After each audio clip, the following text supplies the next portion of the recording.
An underground film is a film that is out of the mainstream either in its style, genre, or financing. Definition and history. The first printed use of the term underground film occurs in a 1957 essay by American film critic Manny Farber. Underground films. Farber uses it to refer to the work of directors who played an anti-art role in Hollywood.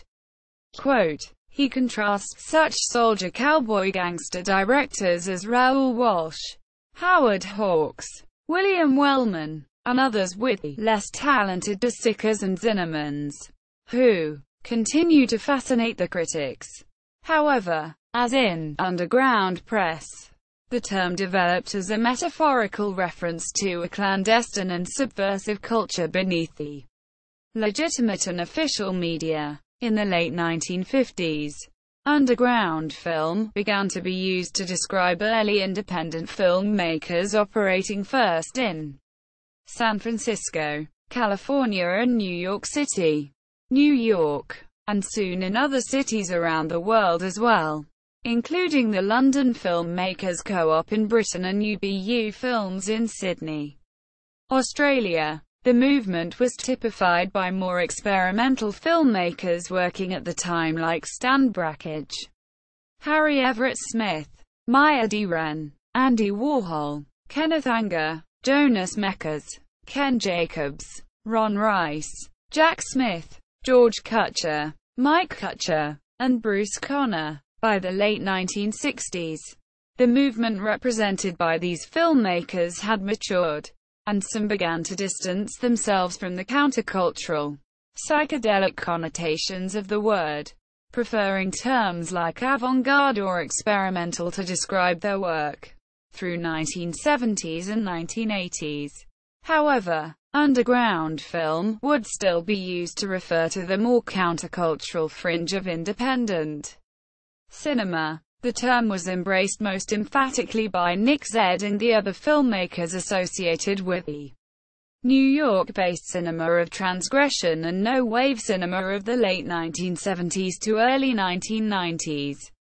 In the early 1990s, the legacy of the cinema of transgression carried over into a new generation, who would equate underground cinema with transgressive art.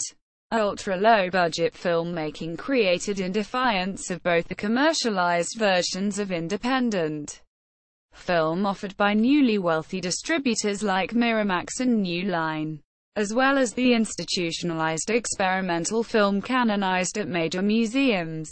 This spirit defined the early years of underground film festivals, like the New York Underground Film Festival, Chicago Underground Film Festival, Melbourne Underground Film Festival, Sydney Underground Film Festival, Hamilton Underground Film Festival, Toronto's Images Festival, and others.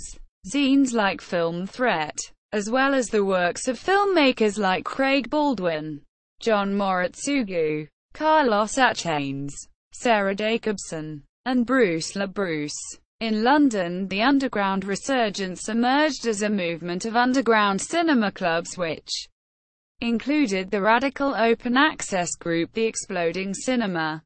By the late 1990s and early 2000s, the term had become blurred again, as the work at underground festivals began to blend with more formal experimentation, and the divisions that had been stark ones less than a decade earlier now seemed much less so.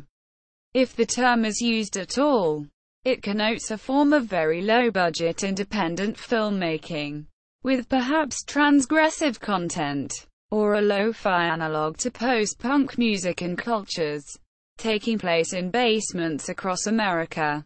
Underground film has long had difficulties in gaining mainstream acceptance. A recent development in underground filmmaking can be observed through the Lower East Side-based film production company AS Studios, founded in 2011 by writer Reverend Jen and filmmaker Courtney Fathom Sell. The group avoided most modern methods of production, choosing to shoot all of their work on an outdated high-8 format and usually with no budget. utilizing many New York-based performers. Their work generally contained camp elements and taboo themes. These films were commonly screened at venues and bars in and around New York City.